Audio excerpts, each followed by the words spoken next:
So the Panthers are killing it. Zito is an absolute master. We have a cup-worthy roster. Why, Jaws? Why could you be looking at the camera in such disdain? What could possibly have pissed you off to this level?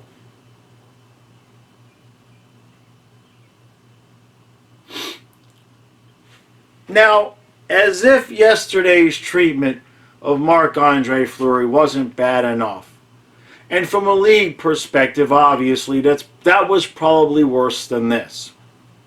That said, what did Chris Driedger know and when did he know it? So we have to look at this from the perspective of, I don't want to come on and rant from a guaranteed perspective of Chris Driedger didn't know. Maybe he did. I was a little bit worried. Was nobody even thinking about this when they signed him to that deal and left all that cap space? Like, you know, that's like James Reimer money. That's like backup goaltender money. And sure enough, they give Grubauer like practically double. They didn't sign Grubauer to be the backup. So I know Driedger has somewhat of a social media presence. I would love to see him come out and say something, because the thought now is obviously Seattle has too many goalies. They're going to have to send somebody packing. And on top of that, what the hell is Colorado doing? There's got to be a plan here. They just signed Landeskog. Who's playing goalie for the Avalanche? Now, I did say 5 minutes ago in the video that it did look like Zito was spending $4 million a pop. And, you know, I've said on Twitter that he's spending $4 million a pop like he's not planning on paying Bob $10 million for too long. But I don't want to start that rumor, although I have seen a few people on Twitter thinking, hey, Colorado, you need a goaltender. We happen to have one for you. I don't think that's going to happen, but it's fun to talk about it. But what the hell, Seattle? What the hell?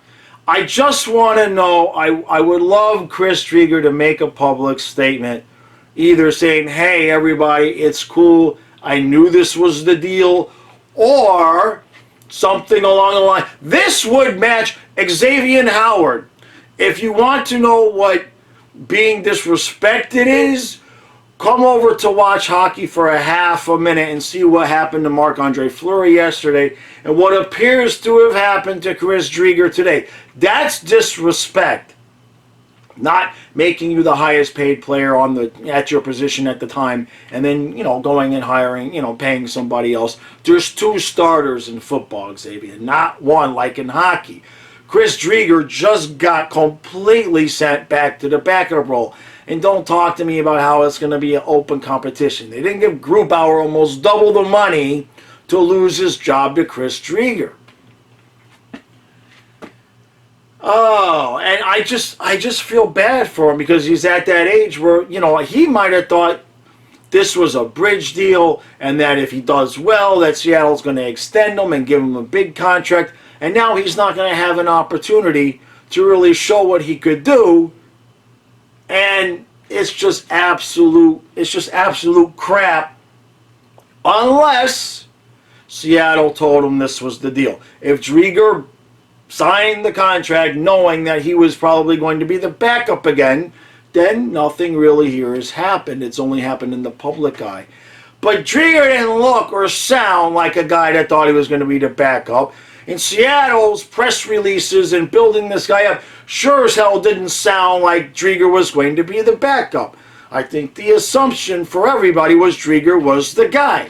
So, I don't know what the hell is going on here other than now Colorado, they went from the President's Trophy to getting waxed in the playoffs to now they don't even have a goaltender. Literally, they don't have a goaltender. So something's going to have to give there. And I don't know who that's going to be. It's going to be interesting. I mean, Grubauer was rock solid for them, clearly, all right? I mean, if Colorado was dumb enough to have lost a goalie of Grubauer's caliber for that money, that's just plain old stupid. Stupid, stupid, stupid. Obviously, somebody's going to get traded from Seattle. Man, I don't know what to hope. Unless I would be okay with the following. Let's trade Chris Driedger back to Colorado. Let's send Chris Driedger to Colorado where he will be the #1 goalie and be appreciated. How about that? How about that, Panther fans? Are you good with that? He's not coming back here. So let's trade Chris Driedger to Colorado and fix this mess. Because right now, this is just abysmal. I'm just absolutely... Even Lucas texted me going, Driedger got screwed, or whatever, however he put it. Poor Driedger is what Lucas said to me. And just to let you guys know, he's doing okay. I talk to him every once in a while. He's doing good. But I just want to know if Driedger knew. I just want to know. Because if you didn't, this is close to as bad as the Fleury thing. Because Driedger was a free agent. He could have gone anywhere. Okay, let's not... let's not mince words here. Yeah, he was our expansion draft pick, but if he goes to Seattle and they say, you want to be a backup? And he says, no, I'm not going to sign, we lose somebody else. So I cannot imagine a situation where Chris Driedger had that season last year, could go anywhere he wants, and agreed to go be the backup at an expansion team. There's no way. In my opinion, there's no way, but I don't want to completely lose my mind, because as soon as I upload this video and produce it, I will go check Twitter, and there will be a statement by Chris Driedger saying, look guys, it's okay, I knew that this was the deal. So I'm not going to lose it here. I just absolutely had to express this opinion. It just bites what is going on. That's 2 days in a row. Guys getting the shaft. If Driedger didn't know, this is the big cojones, the big shaft. So, alright, I'm going to get this uploaded, and just like I said in the last video, which turned out to be correct, I'm sure that while I'm filming this and uploading it and getting it ready, something will break that I missed in this video. Which, didn't something happen with the Panthers? That's right. While I was doing the other video, the news about Driedger broke, and we re-signed Lamico to a 1-year deal. So we now have 117 forwards. I don't know. We're signing we're signing 2 rosters of forwards. I give up. Okay, I like these guys, fine. But are we going to roll 6 lines? Are we rolling 6 times 2? What the hell are we going to do? We got so many players. It's beautiful. All right, guys. Let's see what else happens during the day, and I still have to address the Xavier Howard situation. But I'm going to wait a little bit because, every 5 minutes something else breaks, and then I continue to miss it. All right. Like, share, subscribe, guys. Hit that like button. Hit that subscribe button. And I'm sure I will see you again later.